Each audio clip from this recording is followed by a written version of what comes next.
Welcome to our special edition. This is Petite Clover covering Ave Mujica. This is episode 5, or as I would say, Togawa Grouuuuup. It is a wonderful time. We learned a lot of things about a lot of random things from this episode. But first off, I am your host, and I'll introduce my co-host in just a second. This is Angles Next Door, and with me today is, of course, Hobbs Bond. Hello, hello.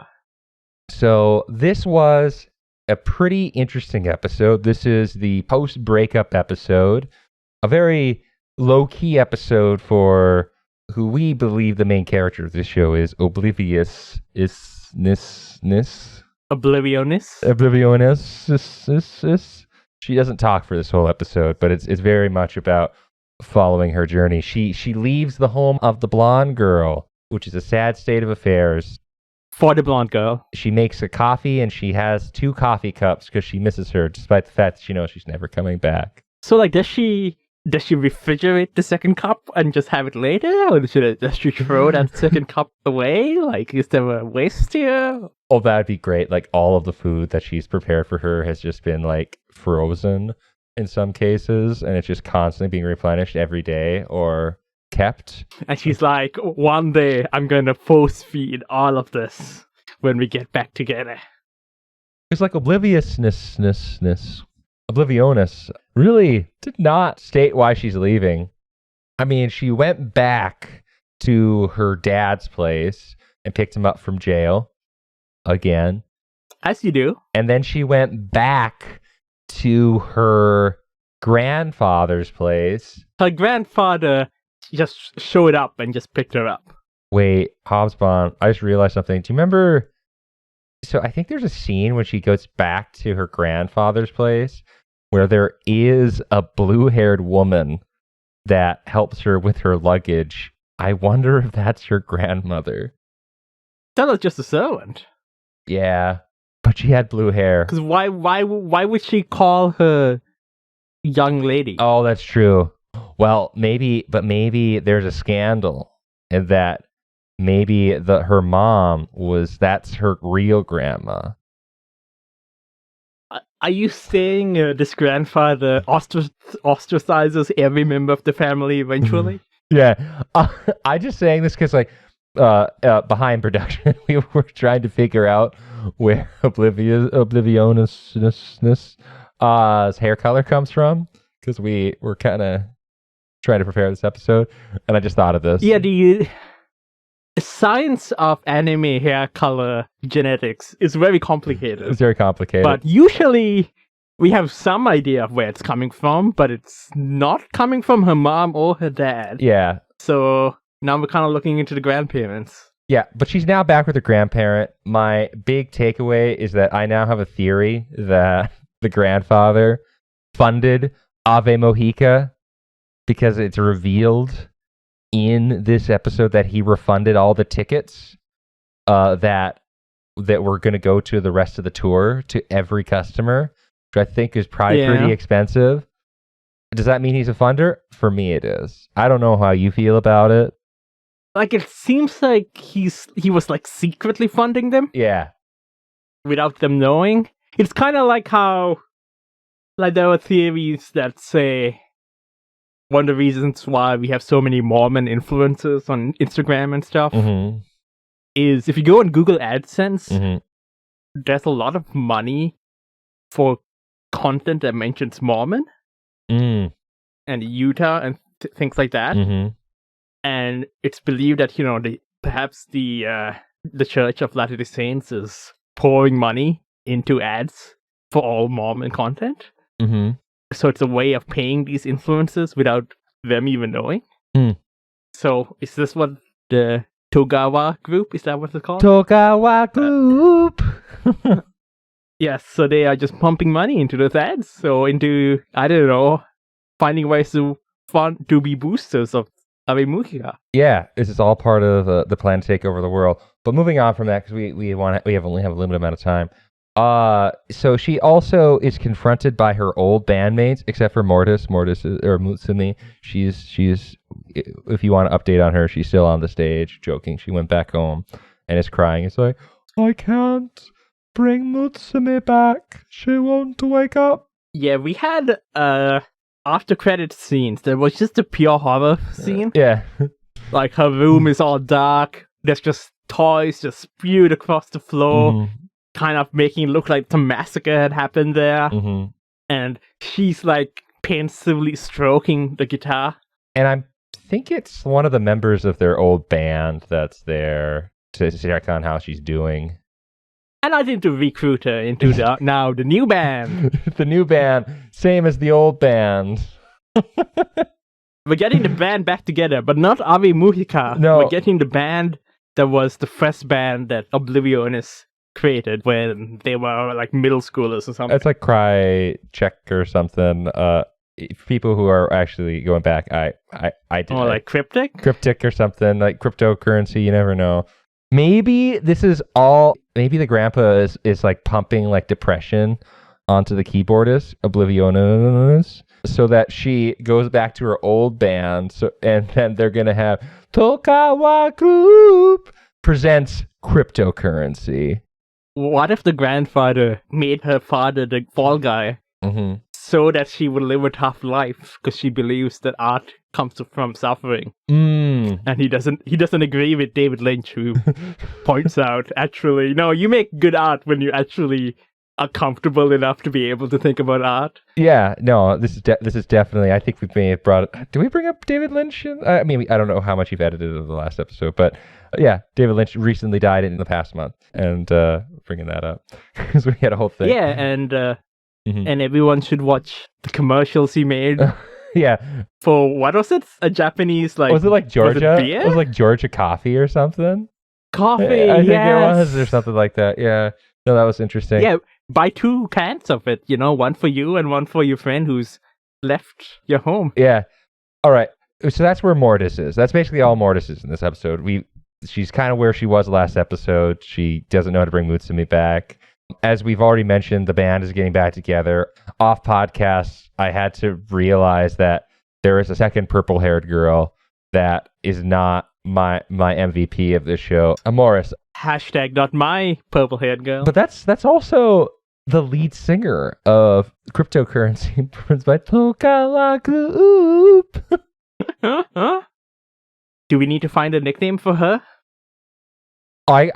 We actually know what her name is. I actually could. Oh, what's the name? I actually could just tell you. Oh, so her name is Tomori.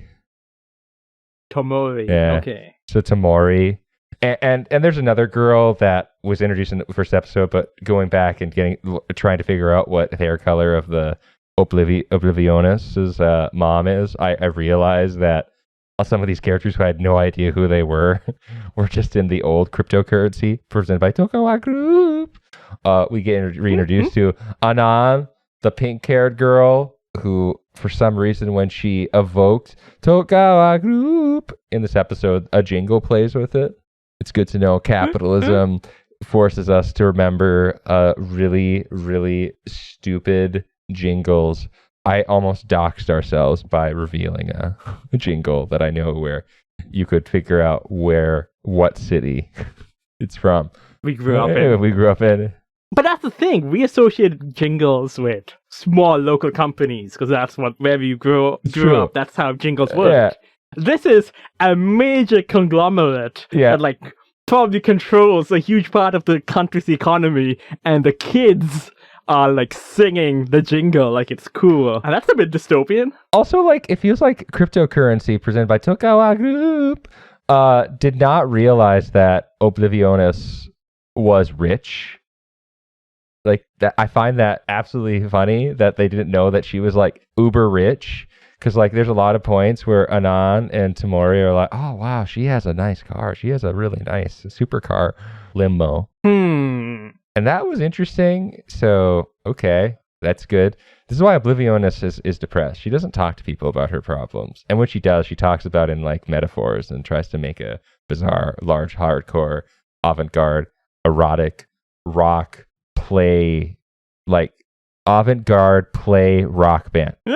That's also erotic avant-garde play rock band. Okay. It's hard to put all these things down. So yeah, it sounds like they want the band back together. There's a few little like school stuff that we're not going to get into. I guess we did learn something important that we didn't realize earlier, that Dolores and Timoris, no jacket required. I've accepted it. At this point, go to the same school together. Yeah, we didn't realize that. Also, as my ongoing joke that probably hasn't been a joke yet, Timoris, no jacket required, still is literally the most underutilized character of this main cast thus far. Like, and it doesn't look like it's going to change anytime soon. No, I'm hoping that when the jacket is required, she can. It'll be her time to shine. It'll be her time to shine. I think we already kind of went through some Dolores' stuff, but like other things like Dolores is modeling, like hanging out, doing stuff. Still really sad. We also, it's a quick sidebar. We both joined, like we started following artists who are making like Yuri fan art of this. Well, okay, I found out so much fan art that I have seen and liked on like Pixiv and stuff in the past. So much of it were from this Bang Dream Ave Mujica series. That's weird. It's insane. Because again, to remind everyone, this group has existed before the anime. Since 2023. Yeah, 2022, 2023, yeah. And we learned a lot of so many random things, like where I think we had seen this like last week before we recorded and didn't really bring it up during the last recording. But this episode really pushed that the keyboardist, no. For some reason, singers in her bands are extremely attracted to her in some way. Because both Tamori, purple hair girl, and Dolores are done bad for Oblivion quite a bit. Mm-hmm. I also would be remiss that we almost forgot our favorite scene in this episode, where she was at like an internet cafe and she looked like she was a telemarketer, and it's probably one of my favorite scenes of the whole episode. It was really funny. She did look like she was in a call center. I was like, did she get a new job? No, she was just at a internet cafe. Yeah, she's at an internet cafe. It was very funny.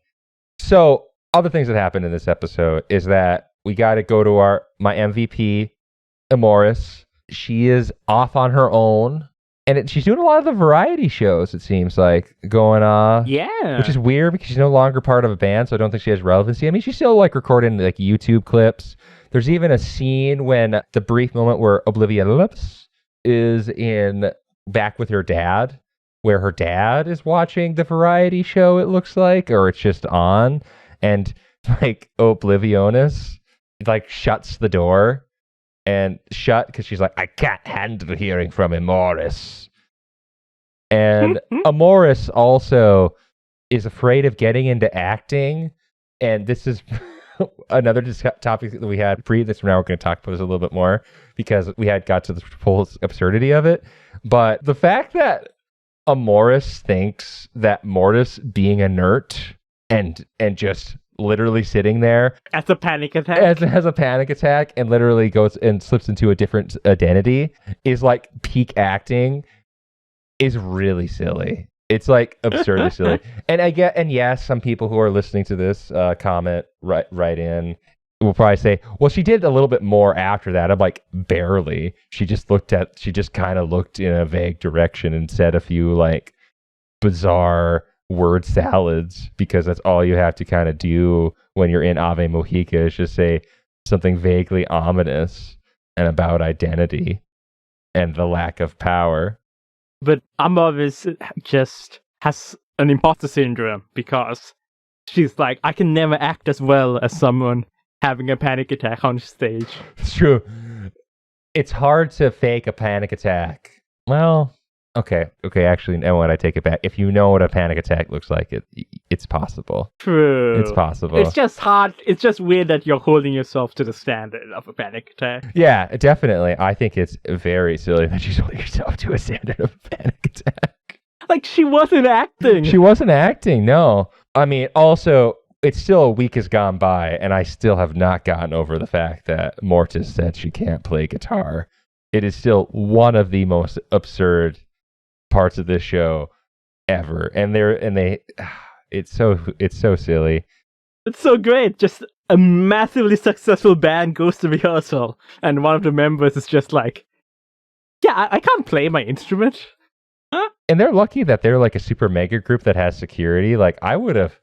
How angry would you have been to have gone to this concert, put your hard-earned money, like Morris talked about last episode? She's kind of hypocrite by basically announcing that the band is over and we're not even going to play a song. We know they can't play a song because they don't have a guitarist. Well, the final acting of them describing the end of the band was pretty intense, and I feel like people were very moved by it. I mean, last time we speculated whether Mortis screaming as the rest of the band members were announcing the disbandment, was that just like internal screaming? Yeah.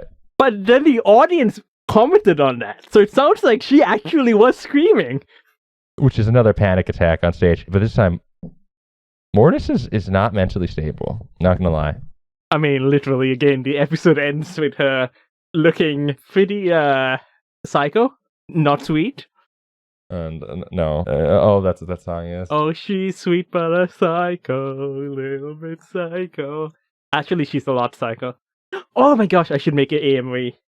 You should put it on. I don't want any part of that. I'm not a big fan of that song, but that's for our yandere discussion we talked about in the first episode. That technically isn't a Petite Clover episode. What other? Is there any other lingering thoughts that you have from this episode? It's going to be a little tricky going forward with all the new characters who are old characters, but we're going to actually learn about, and they're going to become proper characters. And they don't have really funny nicknames that we can refer to them as. Yet. Hopefully next episode will give us some material of the cryptocurrency. Brought to you by Togawa Grouuuuup. You're so mean to Mortis.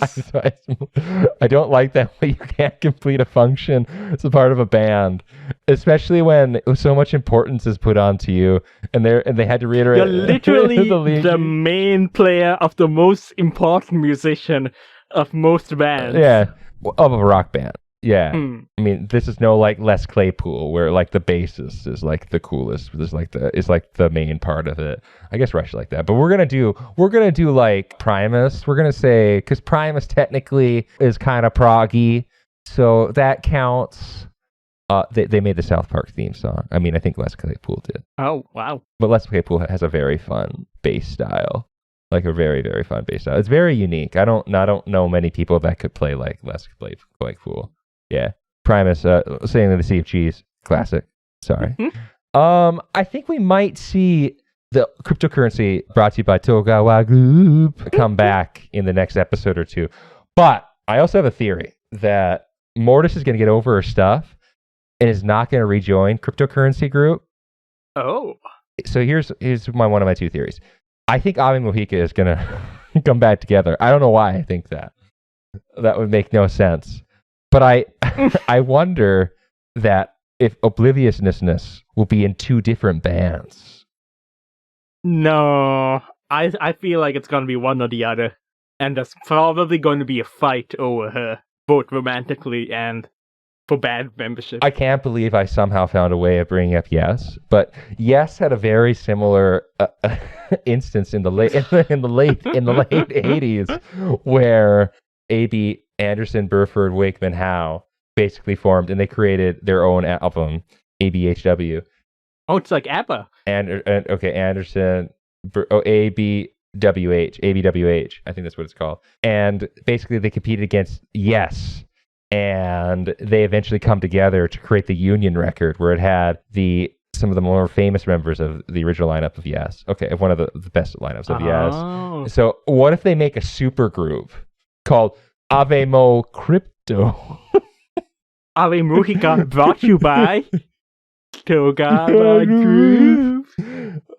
Buy cryptocurrency, please. That's what we want. We're a conglomerate. We're shills. Hold the bag. The new Ave Mujica coin.